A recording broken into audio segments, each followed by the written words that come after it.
Selamat datang di podcast Meja Makan. Ada saya Anton Marta. Ada saya Hendrik Sugianto. Kita bakal banyak bahas tentang hal-hal yang keseharian, Hmm. nilai-nilai yang kita anggap penting karena tanpa sadar kita sudah menjadi bapak-bapak, sudah menikah, sudah memiliki banyak anak. Iya. Dan kayak hari ini kita akan coba ngobrolin tentang gimana jadi pemimpin dan sahabat bagi anak. Mungkin sebelum sebelum lebih jauh kita bahas, mungkin sedikit background kali ya. Lu punya anak Ya, berapa? gua Istri satu kan? istri satu, 3 anak. Sama. Kita Istrinya beda. kita klub tiga anak. That's why kita ngangkat ini ya. Kenapa kita mesti ngangkat gimana jadi pemimpin dan sahabat bagi anak? Yang pasti bukan karena kita Hmm. ngerasa udah jadi ayah atau suami yang hebat gitu ya. Betul betul. Tapi apain? Ya kita mungkin bahas ini karena jadi seorang daddy itu susah banget gitu. Hmm, Jadi hmm, apalagi kita kan merangkap jabatan nih ya. hmm, hmm. Sebagai seorang kepala rumah tangga, seorang seorang suami, dan seorang ayah gitu. Betul. Jadi itu yang mungkin yang banyak apa yang harus kita kerjakan, apa yang harus kita tahu gitu untuk kerjakan. Dan di sekolah kan nggak pernah Nggak diajarin pernah ya. diajarin. Ya. Ya ngomong-ngomong soal sekolah, ini si Selfie istri gue juga kemarin dari semua list pertanyaan yang kita Hmm, punya, hmm, dia bilang pertanyaan yang pertama ini kok agak nggak nyambung, tapi menurut gua hmm, nyambung. Tadi ngomongin soal sekolah, setiap orang kan punya masa-masa yang paling dianggap paling indah. hmm, Ada yang bilang masa SMA paling indah. betul. Gua pribadi SMP yang paling Hmm, menyenangkan. hmm, Tapi apakah pertanyaannya mengenang masa-masa itu, apakah kita pengen mengulang hidup kita? Gue pengennya andaikan hidup gue seumur hidup hanya di kesenangan masa itu aja. hmm, hmm, Atau justru eh enggak, gue nggak pengen mengulang masa lalu, atau mungkin gue nggak pengen kembali ke masa lalu. Jadi hmm, pertanyaannya, kalau bisa mau nggak ngulang ke masa lalu atau live restart lagi ke momen tertentu? hmm. Eh, Pertanyaan yang menarik banget sih untuk dijawab ya, dan menggoda. Kalau memang seperti yang lu bilang, pingin nggak sih momen-momen balik ke momen-momen tertentu? Selalu jawabannya pingin gitu. Tapi Hmm, kalau kita pikir kembali, kayaknya eh, kalau kita nggak ngelewatin hal-hal yang kita lewati di masa lalu, kita nggak kita bukan seperti yang jadi sekarang ini gitu, di posisi sekarang ini gitu. hmm, hmm. Tergantung sekarang kita merasa bahwa hidup kita saat ini cukup nggak sih, oke nggak sih, gitu. Ya karena ngelihat beban kita sebagai suami, sebagai ayah dan kepala rumah tangga, Hmm. kayaknya kalau nginget masa-masa muda itu ya, kayaknya hidup hari ini tuh jauh lebih berat banget gitu ya. Betul banget. Ngurusin listrik, ngurusin sekolah anak, Yes. ngurusin semua hal lah ya, biaya, Ya, beban hidup, parenting, iya, menjadi setuju. marriage life. Hmm. Ya kalau gue pribadi, mungkin setuju yang tadi Hendrik bilang, kalau nggak ada masa lalu kita nggak bisa berdiri hari ini. Tapi ada satu poin yang gue bahas sama istri gue semalam, bahwa Hmm. justru malah bukannya pengen mengulang ya, kayaknya nggak pengen, tapi kita excited soal masa depan. Hmm. Gue udah mulai menghitung-hitung waktu gue bukan pensiun lah ya. Maksudnya kalau kita udah mulai slow down di Hmm. kerjaan umur 60, let's say, berarti Hmm. anakku yang pertama usia berapa, Hmm. kedua usia berapa, ketiga usia Hmm. berapa. Udah mulai ngitung gitu. Hmm. Dan gue excited gimana kita hidup kita saat itu gitu ya. Hmm. Nah itu yang mungkin yang gue rasa. Ada mau tambahin kan? Eh, Aduh, kok udah pikirin ya? Aku nggak kepikir. Apa aku yang nggak pernah mikirin Ya ya? gue kan overthinking. Aku cuma mikirin paling wah ntar anak-anak sekolah di mana nih gitu. Mhm, Sejauh gitu aja sih. mhm. Karena mungkin aku planning sama istri eh, rencanain anak-anak atau anakku yang pertama ini Abigail mau lanjutin kemana nih setelah setelah SMA gitu. Maunya kan ya pengen nggak tahu kalau kita kan maunya ke overseas gitu Mhm. supaya anak anak kita lebih punya network yang lebih bagus, punya edukasi lebih bagus, chance-nya lebih besar lah untuk menjadi sukses. Itu Iya, sih. iya, iya, pasti ada mimpi ke sana ya. Mungkin nanti kita akan bahas ke sana juga. Siap. Cuma sekarang kita masuk ke topik yang pertama. Hmm. Kalau tadi adalah pratopik, apa sih rasanya jadi suami dan jadi seorang ayah hari ini? Lu jawab, nanti gue jawab. Siap. Jadi seorang suami dan ayah ya, kayaknya nggak kepikiran sih ya, bakalan se apa ya, dibilang berat ya. Aku sih enjoy aja sih jadi seorang suami dan seorang ayah. Kadang ya namanya musim kehidupan, kadang berat, kadang ya nggak tahu, agak susah gitu. Maksudnya kalau dijelasin, apa sih rasanya, karena kayak roller coaster. Hmm, Exactly, kita jadi roller coaster gitu, naik roller coaster. Kadang-kadang, lagi seneng, kadang-kadang penuh tekanan, kadang-kadang juga joyful gitu. hmm. Dan ya aku sih mungkin just enjoy aja sih ya, jadi seorang ayah gitu.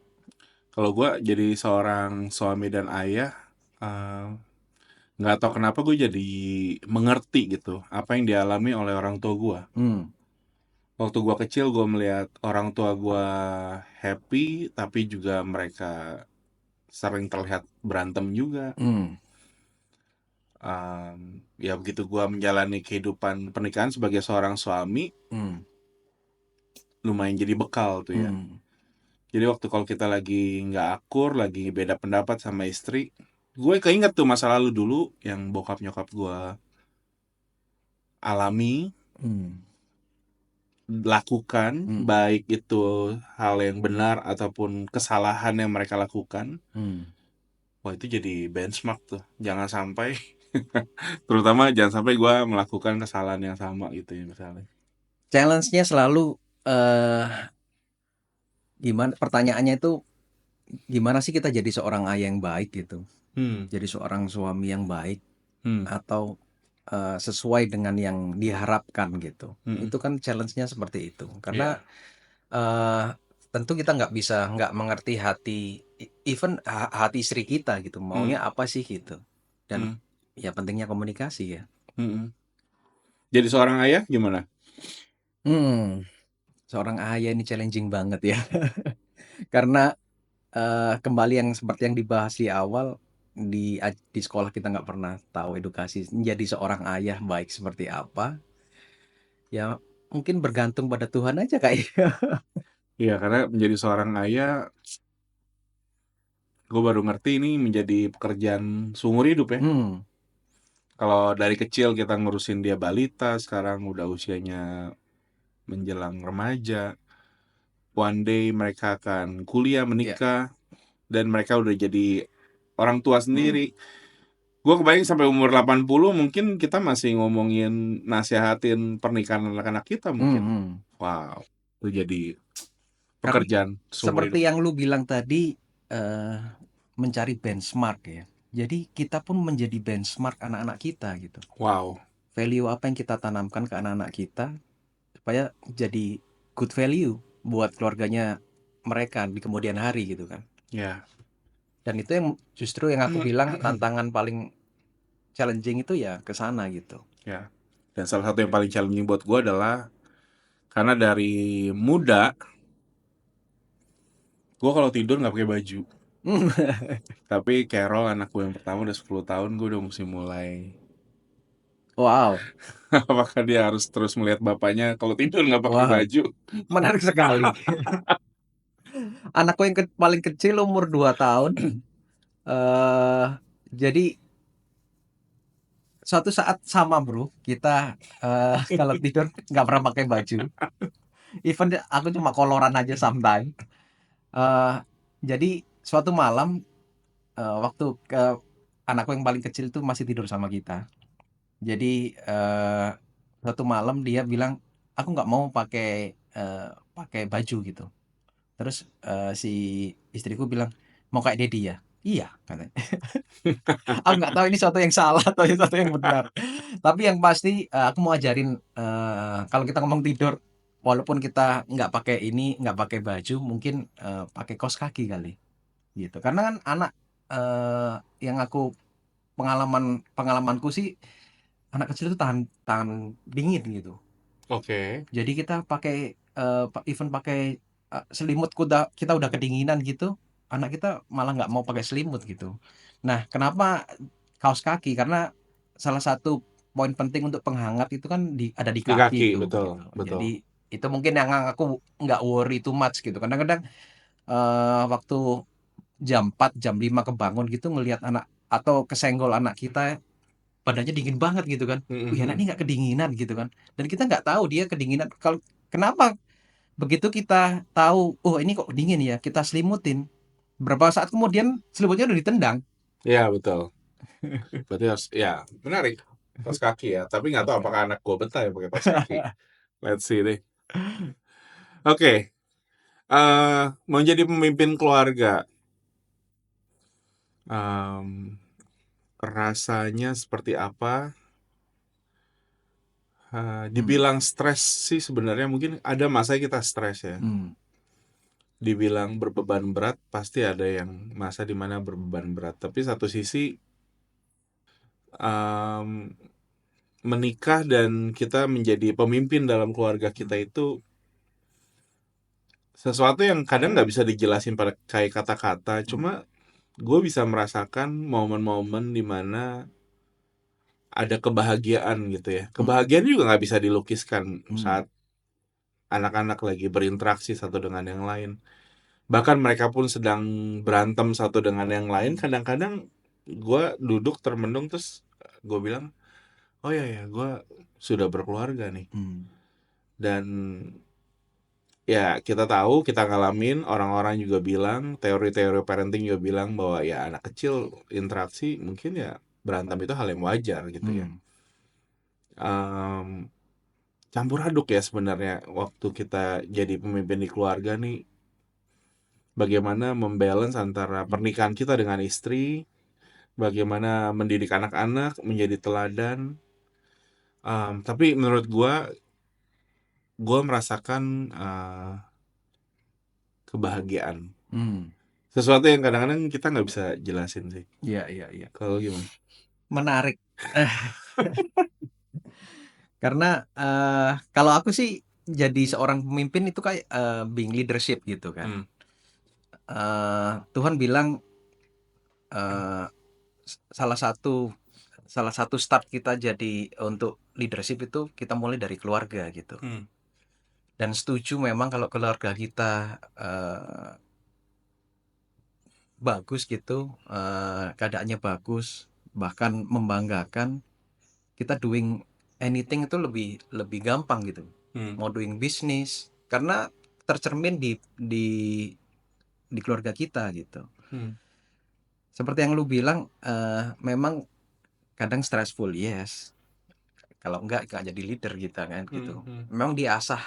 Mungkin mungkin Tuhan sengaja bikin keluarga untuk mengasah kita sebagai seorang leader gitu. hmm, Sehingga dimanapun ditempatkan kan ada ayatnya dimanapun ditempatkan engkau dibuatnya berhasil gitu. hmm, Salah satu latihannya ya di keluarga gitu.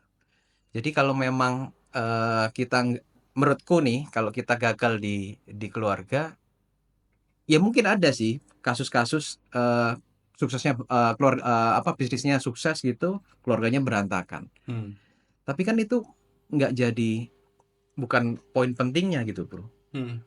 Apa nggak tahu ya apa yang dirasain kita hanya kita hanya penonton gitu bagi orang-orang itu kan. Ya. Karena yang kita rasain adalah kita hidup untuk siapa gitu kan. Hmm, Kan kita jelas di firman Tuhan bilang kita berbuah gitu. hmm. Hidup untuk berbuah dan berbuah nggak bisa kita nikmatin diri sendiri gitu. Ya, Kan apel nggak mungkin makan apel sendiri kan. ya, Kan buah apel dimakan ke orang-orang sekitarnya, ya, termasuk keluarga kita gitu. ya. Itu sih yang apa namanya point of view-ku ngelihat bahwa being leadership itu sesuatu yang membanggakan karena kita Hmm, punya goal yang jelas nih gitu, bahwa bawa keluarga kita to the best gitu. hmm, Jadi leader salah satunya namanya manusia ya bro, pengennya kan wah ada yang bilang, "Wah lu keren banget deh, ini, anak-anakmu sudah seperti ini." Itu aku anggap jadi kayak reward-ku gitu. Kalau ada anak-anak, ada teman, ada rekan-rekan yang bilang, "Ih keren ya, Abi sekarang jadi atlet ya, gini-gini." Itu kayak bangga gitu. Kenapa? Ya aku sepakat sama istriku untuk, "Oke kita, jalan keluarga ini harus seperti ini nih." Gitu. Tanpa Si dipaksakan ya, tanpa Ci? dipaksakan. By the way, Hendrik dan Vera, suami istri, mantan atlet nasional renang, Polo air, polo air. Oh, beda ya? beda. Beda, polo air dan renang. Sekarang Abi renang berarti? Abi Wah, berenang, oke. Menarik. gitu. Karena, lanjut dari sebagai seorang leader kita harus bisa tentukan keluarga kita arahnya mau kemana gitu. Kalau ini point of view-ku ya, Mm-mm. nanti, dari point of view seperti apa gitu. Kalau dari aku udah jelas anakku harus kemana gitu. Mm. Kenapa jadi atlet? Karena aku tahu formulanya seperti yang kita pernah sharing sebelumnya, aku tahu formulanya gimana anak ini jauh lebih bagus di atlet gitu, khususnya berenang karena aku punya experience di sana kan. Ya, Aku dan istriku punya experience di sana. Jadi aku tahu harus hubungin siapa, aku harus tahu jalannya kemana, sampai sekarang, sampai kondisi sekarang ini gitu. Suatu saat, eee, untuk kalau dibilang pertentangan, pasti Bro, pertentangan. Karena sampai saat ini si Abi itu masih masih ada kata-kata, "I hate swimming," gitu. Hmm. "Kenapa sih you push me swimming?" Gitu. Tapi pelan-pelan dia mulai enjoy nih sekarang. Dia mulai justru lebih aktif, kalau latihan pagi dia yang bangunin gitu. "Ayo latihan pagi." Latihan pagi itu 4:30 ya? Iya 4:30. Uh. Karena, itu aku, kemarin bicara, off cam dengan si Anton, apa sih pentingnya jadi atlet gitu. Kenapa sih kita arahin jadi atlet? Yang pertama mungkin mental, Mental. mentalitas kita diasah. Kebetulan juga Anton juga pernah jadi atlet basket ya, Bro? Iya, sebelum badannya sebesar ini ya. Tapi hanya level kota, bukan nasional. Bukan Iya. nasional. Even, tetep kan lu udah dapet Iya, iya, mentalitasnya, iya, belajar iya. mentalitas seperti apa, sportivitas seperti apa, terus mungkin dari konsistensi sama, eee, disiplin kali ya paling penting. Ya artinya karena gua menekuni basket, lu menekani renang, Hmm, kita masing-masing sudah tahu nilai yang bisa diambil dari masing-masing cabang iya olahraga tersebut. Dan kita berdua kemarin ngobrol sepakat bahwa olahraga nih jadi satu pendidikan yang iya, bagus buat it's anak-anak. good. Kayak tadi Abi mesti latihan jam 4:30 pagi, yang Iya tadinya dia benci tapi tiba-tiba sekarang dia bangunin orang tua untuk minta anterin. iya, Ya one day itu bisa jadi bibit yang hmm, bagus ya. Paling penting sih sportivitas. iya, I betul. love my wife so much. Gua sayang banget sama istri gua. Cuma karena istri gua nggak ada background olahraga, tapi mungkin juga sering terjadi pada gua. Hmm, Saat kita di pernikahan lagi ada ketidaksepakatan, hmm, kadang-kadang sportivitas itu iya, penting. it's good. Artinya apa? Dengan pasangan pun kita harus, which is bukan cuma istri gue juga mungkin sering jatuh juga. Kita kalau kita salah, akui aja. Hmm, Oke, aku salah, aku minta maaf. Dan kadang-kadang itu yang kita pelajari waktu kita belajar di olahraga kan. hmm, Waktu kita kalah, senangis apapun, kita harus tetap bangun dan shake apa hand apa lawan kita untuk iya, ngucapin it's true, congrats Bro. gitu ya. Betul banget, Wow, betul itu banget. Aku tuh orangnya yang, on planning gitu. Kalau kita ngomong liburan gitu, aku maunya itu on planning, selalu planning. Aku selalu ngajarin istriku, eee, how to be plan gitu. tapi kita selalu kalau ketemu di kafe, di restoran tuh excited, berapi-api membahas soal kerjaan. Iya. Tapi pola yang sama kita nggak terapin di keluarga. Oh.